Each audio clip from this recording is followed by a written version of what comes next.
Miranda, program director, grabs Bob, program manager, for a quick conversation about a program the whole agency had been working on with the goal of sending a manned mission to Mars and returning home safely.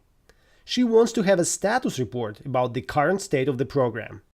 Bob needs some help, and he calls a meeting. Without setting a clear objective and having no agenda for the meeting, he sends a quick invite. He puts together a subject line. Urgent, where are we? Without a solid plan, he has no idea who to invite. He invites a few people he knows personally from the human performance team, grabs a dozen of people from the spacecraft design team, half of them rejects, brings Rob from behavioral health team, who, without knowing anything about the meeting, forwards the invite to a couple more people, and they join. Another two from the space radiation team? Why not? And that's how it all gets started. Without a clear agenda, all Bob has is a follow-up email from Miranda. He is very keen to share this email with the whole team as the meeting begins. He switches on the projector, but there is no signal. He can't share his desktop. A few people jump in with a bunch of suggestions on how to fix the problem, and finally they have it up and running. Suddenly, an unexpected private message pops up, which says, "Dude, drinks tonight?" Bob is a program manager for a huge national project. His reputation is ruined. Everyone in the room thinks he's an alcoholic. He is ashamed and quickly learns the lesson to always shut down all messengers and email pop-ups before sharing his desktop in a meeting. It's been 5 minutes already, but they haven't even started. Having gone through the email from Miranda, people still have questions about what exactly is needed from them. Bob has no idea. Another 10 minutes pass, and they're still nowhere. 3 people run out of patience and want to leave, but everyone else wants them to stay. There is no clarity, they might still need them. No one knows where to begin. Jessica goes ahead and starts talking about current challenges with human body performance in space. Just as she starts, Stuart's mobile rings loudly and interrupts everyone. His hands shake nervously as he attempts to silence it down. It takes him half a minute to terminate the emotional ringtone from the Titanic movie. Jessica is totally unprepared. She is all over the place. It takes her 15 minutes to get to the point. That's when James comes in. He's a latecomer. Bob spends 5 minutes to recap for him. In the meantime, a few people start multitasking. They don't see how they can contribute. While their intentions are good, and they want to save time, a better option for them is to leave and focus on their other goals elsewhere. Rose asks a question.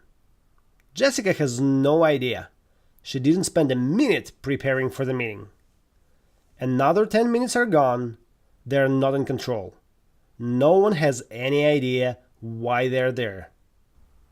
2 different groups start separate, unrelated conversations at the same time. There is total chaos in the room. Finally, Daniel gets to speak about safe landing on Mars. Just as he gets started, Stuart interrupts him asking a question about getting to orbit.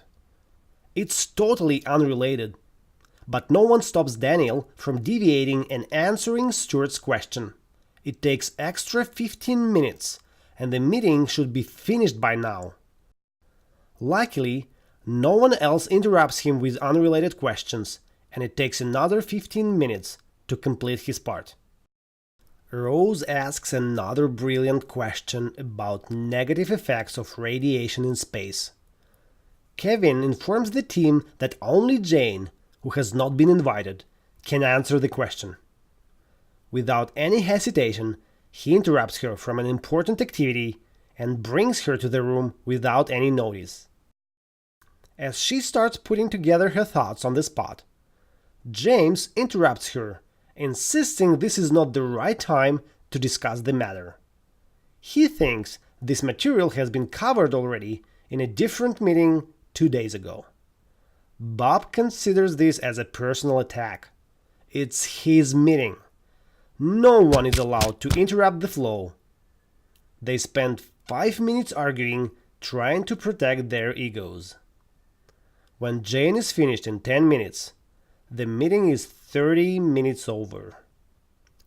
Just as Rob starts talking about the final stage of an exciting psychological isolation experiment, another team storms into the room, visibly frustrated. Understandably so, they had to delay their meeting for half an hour. Everyone in the room begins to panic. They have no idea how and when to complete what they have just started. Someone shouts, "We need a report from Jane!" She promises it will be done, as everyone leaves the room fast. Where did it all go wrong?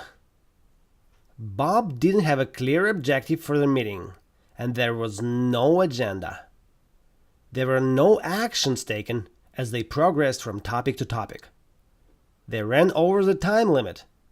People's plans for the day were ruined. The project is derailed once again. Just another ineffective meeting. Just another step to epic failure. When Miranda asks for an update, she gets a bit upset, and it doesn't look good for Bob's career. And that's how you organize ineffective meetings everyone hates.